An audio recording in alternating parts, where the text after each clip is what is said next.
Todos estamos familiarizados con la poderosísima conexión, con el potente nexo que tienen los hermanos gemelos, ¿verdad? Mucho se ha hablado al respecto, pero más allá de hablar, mucho se ha documentado además sobre el tema. Hemos sabido de casos que aún a continentes de distancia, dos hermanas gemelas tenían las mismas pesadillas. Dos hermanos gemelos separados al nacer decidieron optar por las mismas carreras universitarias e incluso tenían esposas parecidas.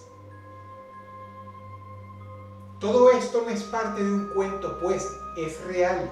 Búsquenlo.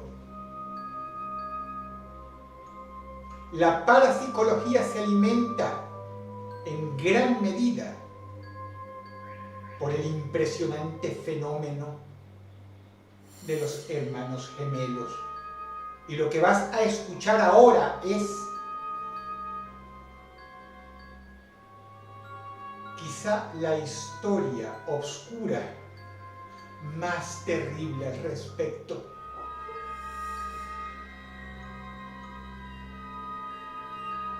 Mucho se ha hablado sobre ella.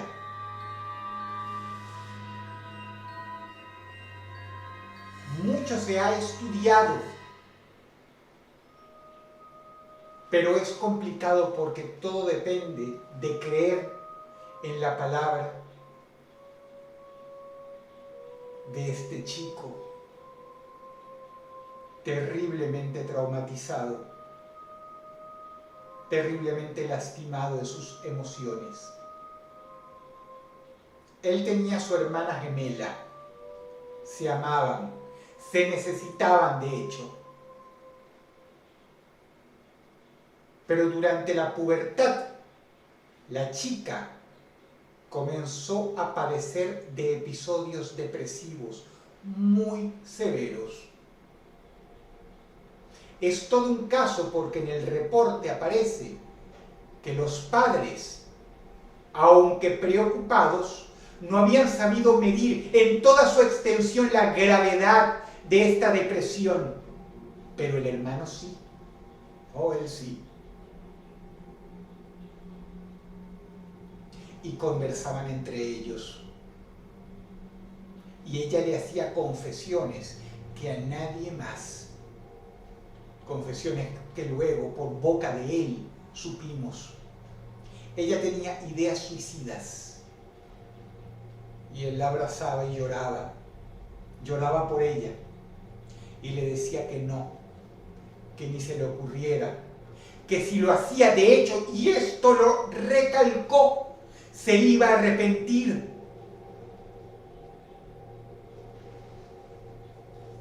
Se iba a arrepentir. Se iba a arrepentir.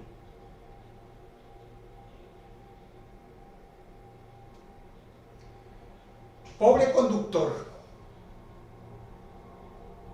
Pobre infeliz.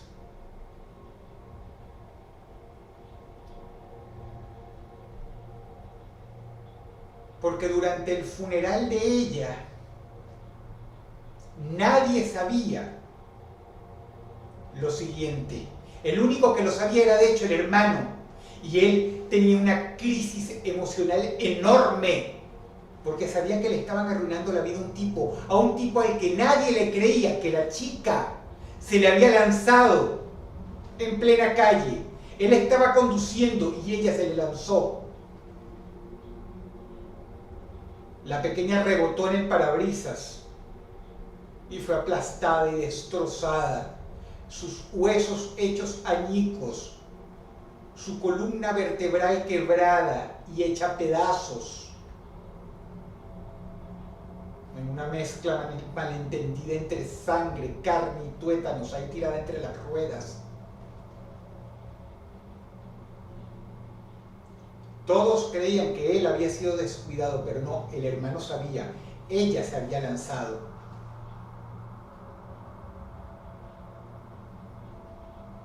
Él lo sabía.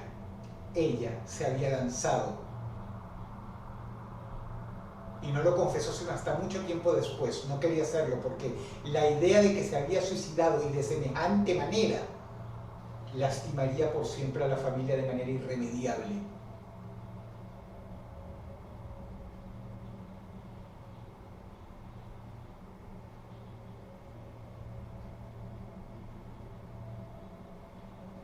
Pero he aquí el detalle sorprendente.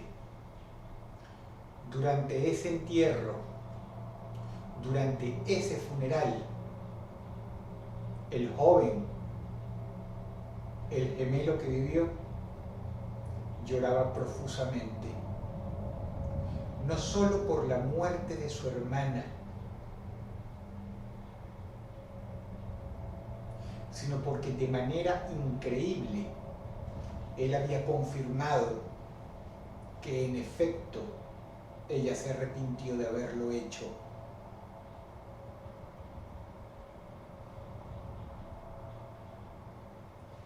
Tomando a su madre de la mano, acompañándola hacia el carro, él no podía dejar de escuchar, y lo jura como real,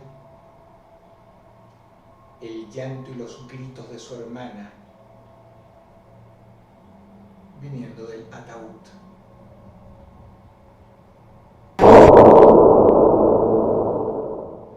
Pudo haber sido un episodio de psicosis, pero otros lo atribuyen a una increíble y todavía no bien entendida conexión entre gemelos.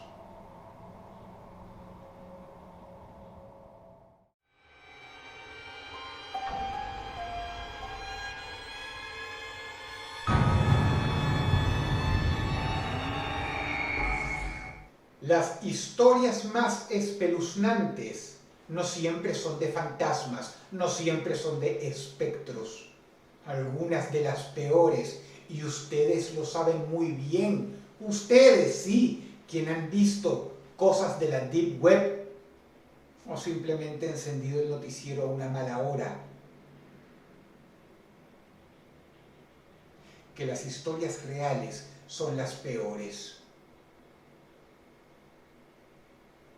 Por lo menos para muchos es así.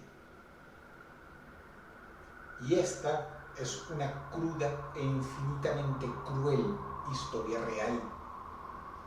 De esas que quitan la fe en el mundo. De esas, pues,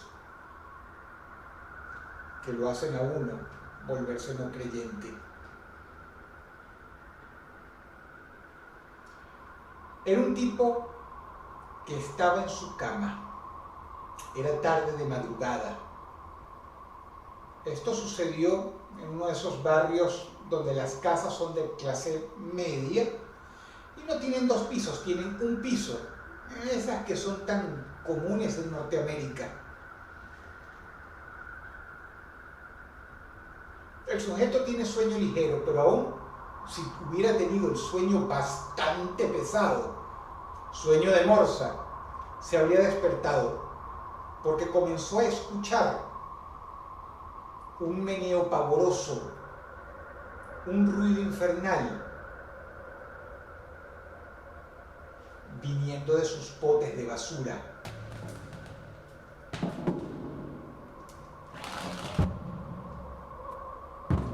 Los potes de basura estaban afuera, dentro de su propiedad, pero afuera. Y de hecho se hallaban más o menos cerca de su ventana. Él desde su ventana lo que podía ver era un árbol bajo la luz de la luna. Pero entonces escucha ese meneo, ese desastre, ese estruendo terrible, enorme, un barullo infernal, porque encima esos tobos de basura son de los viejos, son de los metálicos. Un traqueteo tras un traqueteo tras un traqueteo violentísimo.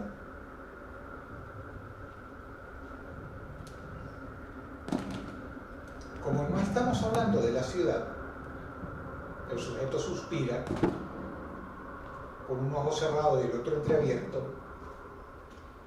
que deben ser los mapaches o también los gatos. El sujeto es demasiado pasivo como para hacerle daño a un animal. Sin embargo, ocurre algo.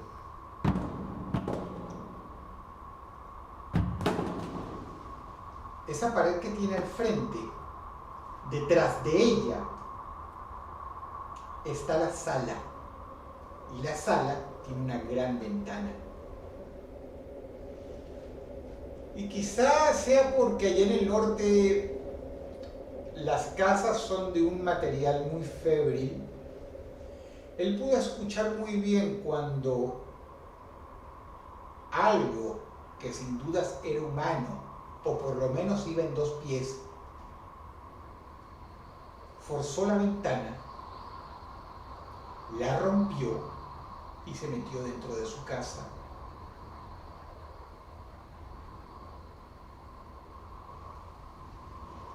Siente que el corazón se le para. Se sienta en su colcha, en plena oscuridad, parpadeando, pestañeando. Y entonces escucha al extraño caminando por el pasillo de su casa. Oye los pasos lentos y pesados, hasta que él, con tan solo el sentido de la audición, sabe perfectamente que el extraño está parado allá, a la puerta de su cuarto.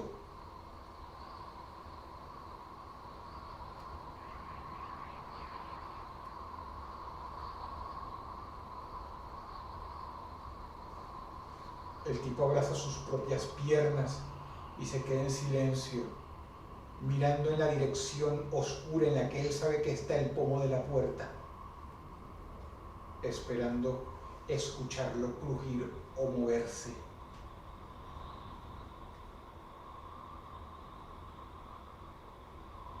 Sin embargo, finalmente, como por un milagro, como por una segunda oportunidad de la vida, oye cómo el sujeto finalmente se va. Y él inmediatamente aprovecha el menor chance para agarrar el teléfono y llamar a la policía, discar el 911.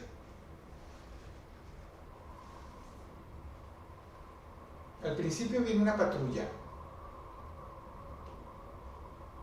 Los policías se ponen a revisar el área, él le está contando a uno. Y de pronto nota que otro de los policías desde el otro lado de la casa, afuera, en la puerta de entrada, se le queda viendo como con mala cara el tipo. Y le hace así. El sujeto en pijama, acompañado del otro policía, se acerca y le pregunta, ¿qué pasa? Es entonces cuando el policía lo interroga. ¿Tú no escuchaste nada extraño afuera de tu casa? El sujeto menea otra vez la cabeza casi de manera estúpida y dice, no, yo no sé nada. El policía entonces señala hacia los tobos de basura volteados que están allá, pegados a la pared, y le pregunta, ¿no sabes nada de la mujer muerta y mutilada que acabo de encontrar ahí, entre tus tobos de basura?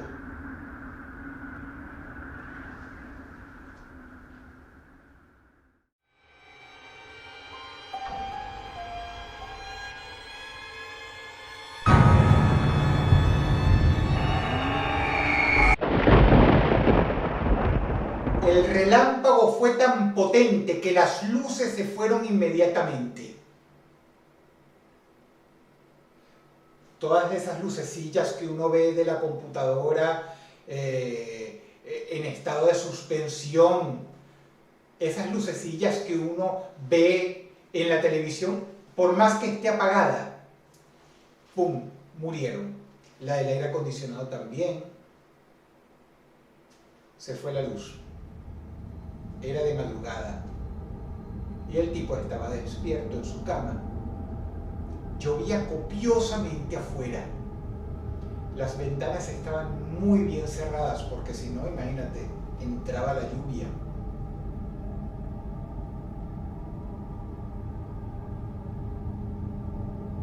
El perro del tipo, que era un mastín enorme y gordísimo,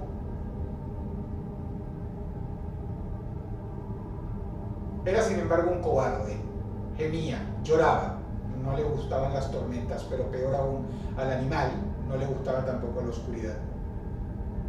El tipo se frota la cara molesto, agarra el celular, pone el modo linterna y le dice: Max, cállate, mira, aquí está la linterna, aquí está. Y el sujeto puede escuchar a Max caminando, porque él tiene suelo de madera. Y oigan este detalle porque es muy importante. Puede escuchar las uñas del animal, el traqueteo de las uñas del animal por el parquet, por la madera de la casa. Lo escuchan yendo y viniendo.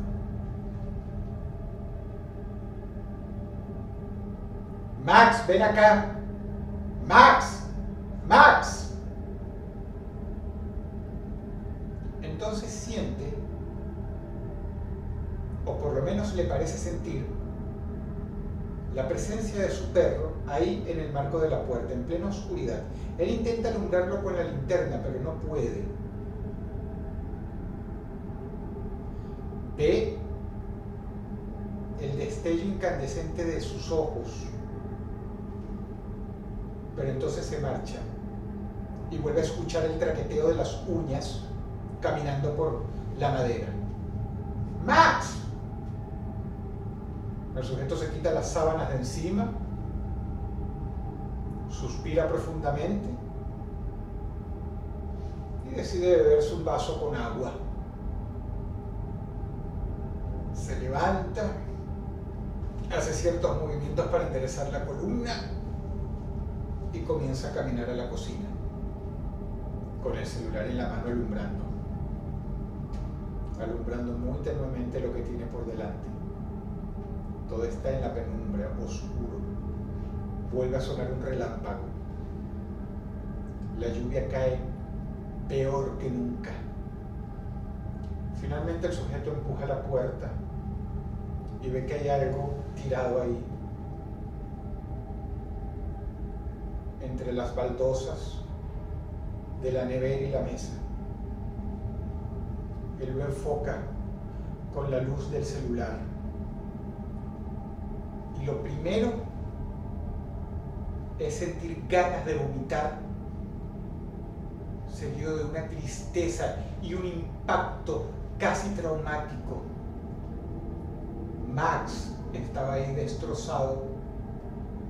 Su cabeza había sido torpemente separada de su cuerpo en jirones de carne y tuétanos y tendones.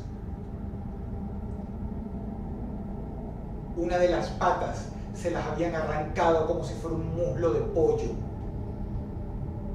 Y ahí reposaban los restos de ese pobre mastín en un charco de sangre.